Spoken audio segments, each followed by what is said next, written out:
David Lynch said, once you create a world, no matter how strange it is, you have limitations. And you have to stay within them. If you break them, things fall apart. How does that quote relate to Eraserhead? Well, I'll tell you, Tom, it's, well, I think that what I was talking about is like no matter how strange the world is that you're, making a film about, it's got to be a certain way. Once you see how that is, it can't be another way, or it's not that place anymore. It breaks the mood or the feeling. So you have these limitations, and you have these rules that you have to obey, or else you lose the the true feeling of the thing. And then the audience picks up on this, and that it just everything falls apart.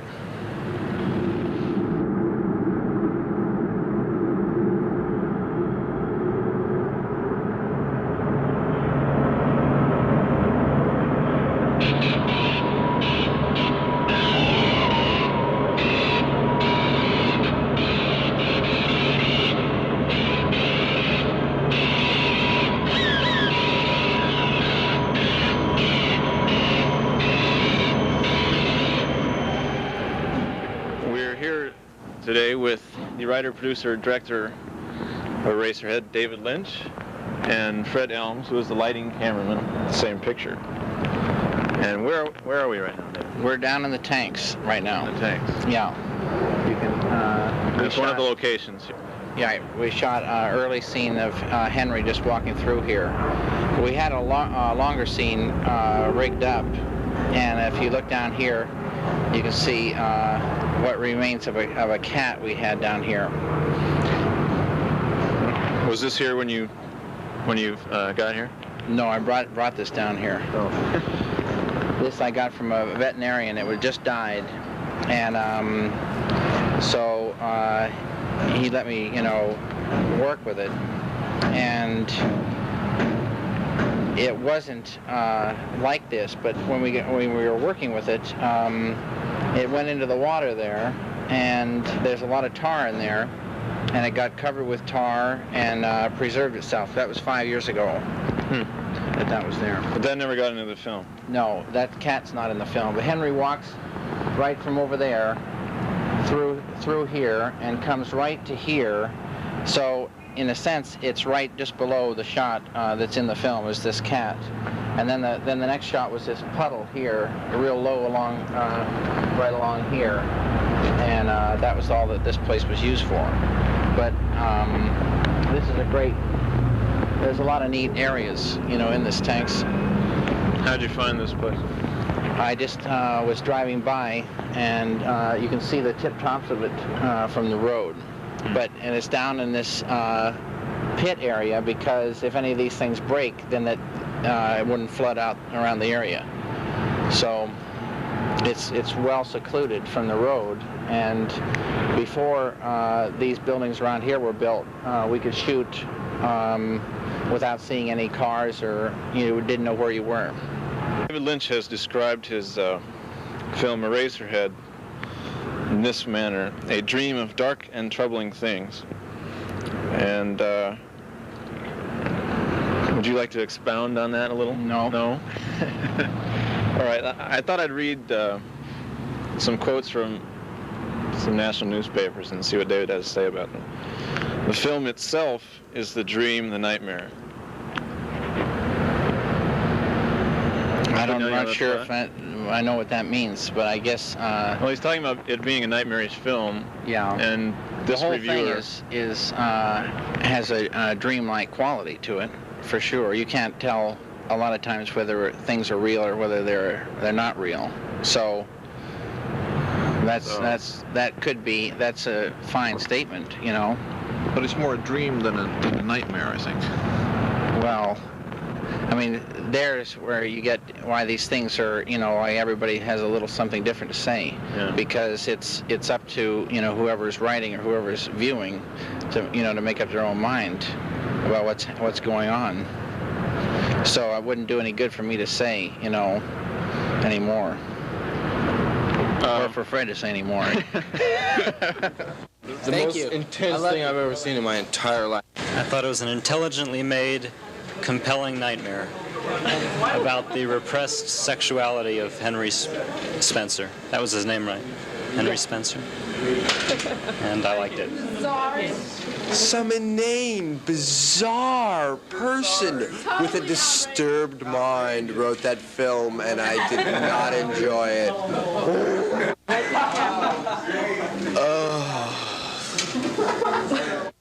Very entertaining. Very lively film. Gosh, it was the best thing I've seen all year. The reactions seem to be that some people love it, some people hate it, some have violent, repulsive reactions. It would be interesting, I think, to everyone, what sort of reaction were you thinking of? Do you want people to have? Or do you want anyone? Well, see, the thing is, like, when we were making the film, we weren't thinking about an audience. I wasn't really thinking about what it would do. We would sometimes fantasize, you know, and think, you know, but we never really thought that we'd even get it distributed, you know. And I remember when Filmix came around, we thought this was it. It's going to be seen one time, and that's going to be it. And so the reaction, Eraserhead is Eraserhead, you know, and it was meant to be just that way. And however people react to it is you know, is fine. And the next film I make, I'd like to think more about an audience and, you know, what they're going to be reacting to and like that. But it wasn't that I just went about it haphazardly. Eraserhead was a real definite, you know, thing in my head, but I didn't think about how people were going to react to it. I enjoyed it very much. My kind of movie. Eraserhead is a unique motion picture experience. I recommend it to everyone. I liked it. I've seen it 5 times. It's the weirdest thing I've ever seen. It's an open feeling film, and it's anything goes, you know, like if somebody sees it and wants to make a political film out of it, you know, they can do that, you know. It's fine with me, because it's not fair for me to say, oh, you didn't get it, you know, because the film is so abstract. Beats the hell out of me. I got to think about it for a while. I compare it to early Fellini. So before I give you a card? Did you? Oh, I thought it was the ultimate suspense thriller. I kept waiting for something to happen, and it never did. But it's not just like throwing together abstract. It's meant to be abstract. It's meant to be that way abstract, you know. So it has a right kind of feeling to me, and it's an honest film, but it's very abstract. So it's not fair for me to say that's a definite, you know, way that has to be interpreted. People interpret it, you know, the way they see it. This time I interpreted it as a nightmare, this time.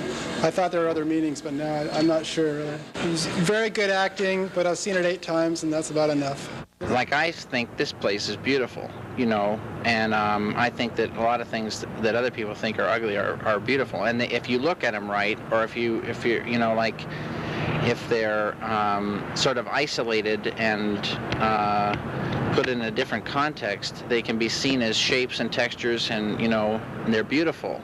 But if you see them for what they are, like we had this mouse, you know, in the film. It's not in there anymore, but like I put an air hair on it and got the fur off of it, right?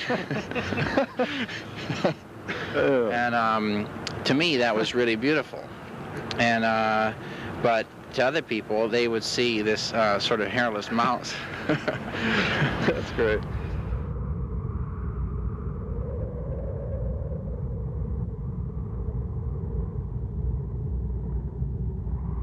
I did want to ask you that you have such a nice wife and such a nice little girl, and I was wondering how such a nice normal existence, and you're so strange.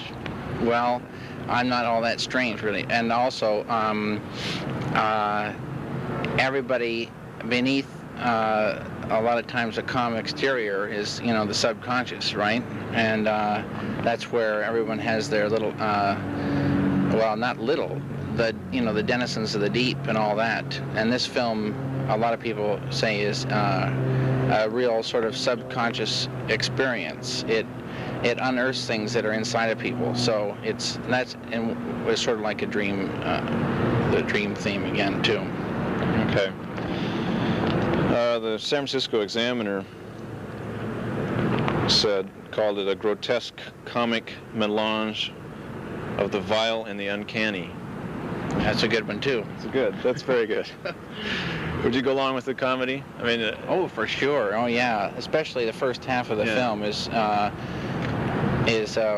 black comedy, strange comedy. But like I've said before, it's got to be a certain kind of comedy in order to make the switch into a sort of fear.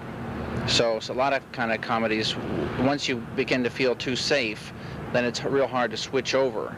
But this was a strange comedy, and it can easily slide into sort of a fearful situation, whereas just before it was funny. The comedy, it reminds me that the scene when Henry first goes in, he goes in to his apartment complex and goes into the elevator, and the elevator doors take forever.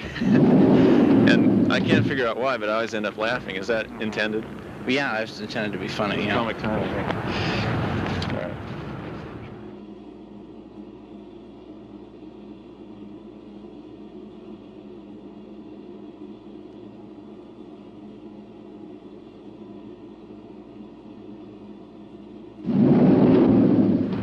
The St. Louis Globe-Democrat, which is a pretty weird paper in its own, said that Eraserhead depicts a relentlessly grim netherworld in which dreams and reality are interchangeable.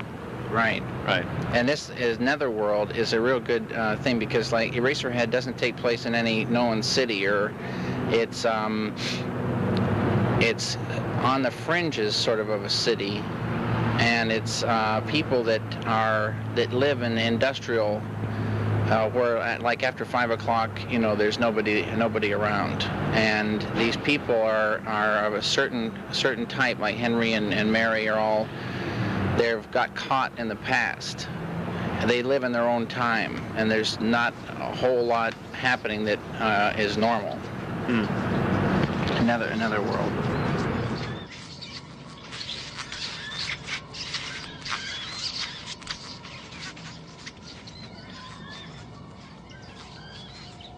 Henry, isn't it? Yes. The whole Philadelphia thing, one of the reasons I wanted to come here is because somehow in my head this place, Lynch's Park, sort of like Philadelphia. Is no, it's I don't know. I've never been to Philadelphia, but what I think that you feel it's like. Yeah. Do you want to talk a little about the Philadelphia? Well, when we were looking for locations, and we tried to find locations that were like Philadelphia for sure, because this is a sort of a Philadelphia film. And like I said somewhere, that Philadelphia to me is a city that's really filled with fear, and it's sort of a decaying, violent, fearful place. And I was living there, and I'm sure that a lot of that influenced Eraserhead, a whole lot. And so this place, it wasn't really.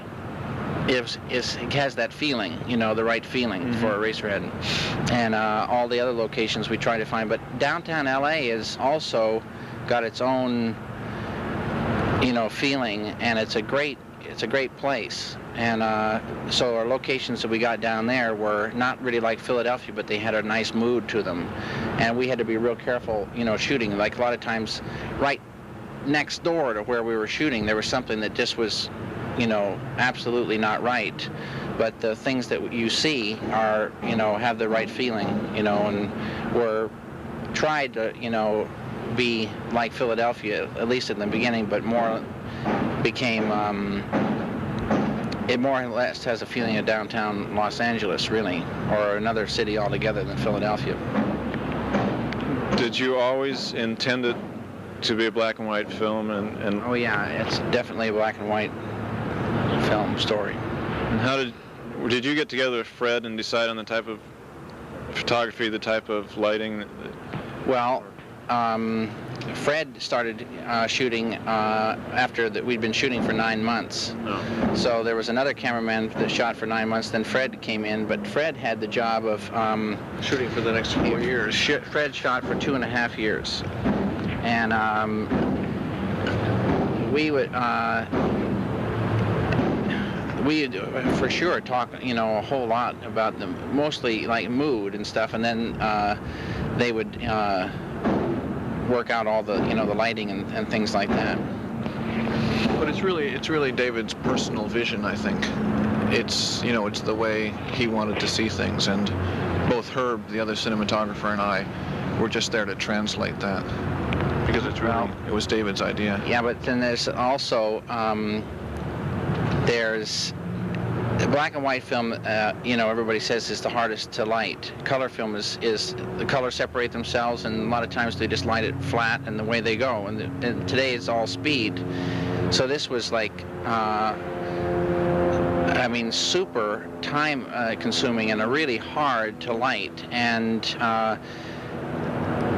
they would be lighting and working, and for the longest time you couldn't believe it, and every little thing was just exactly right before we'd shoot. Everything was rehearsed, everything was set up, every little light was just beautiful, and the mood that we had on the set was so incredible. It was like you were in another world all the time, and where we were working at night. It was real quiet around, there was nobody else around, and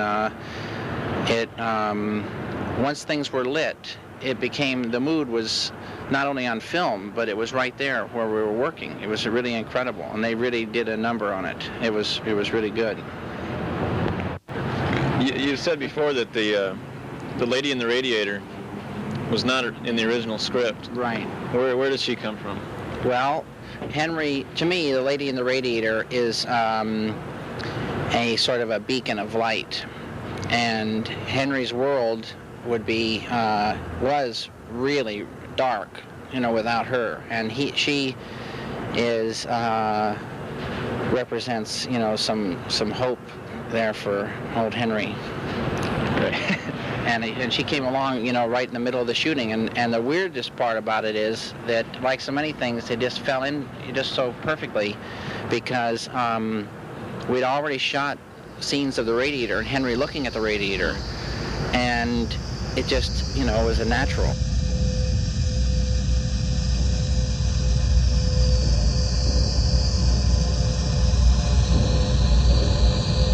And even in the radiator, it was a certain kind of radiator that had a little compartment in there, and most radiators don't have that. I don't know what kind of radiator it was, but there it was, and it was a perfect little place for her, to be.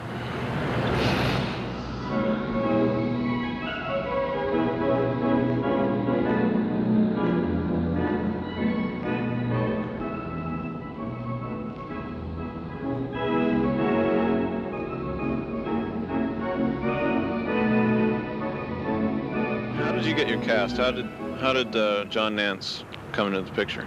Well, there was a guy at AFI who had worked with Jack up in San Francisco, and Jack was in the theater for a long time, and so we got together for an interview, and we did some rehearsing, and at first I wasn't absolutely sure, but obviously there's only one Henry, and he's the guy. It came out of the blue. It was like he was heaven sent for sure.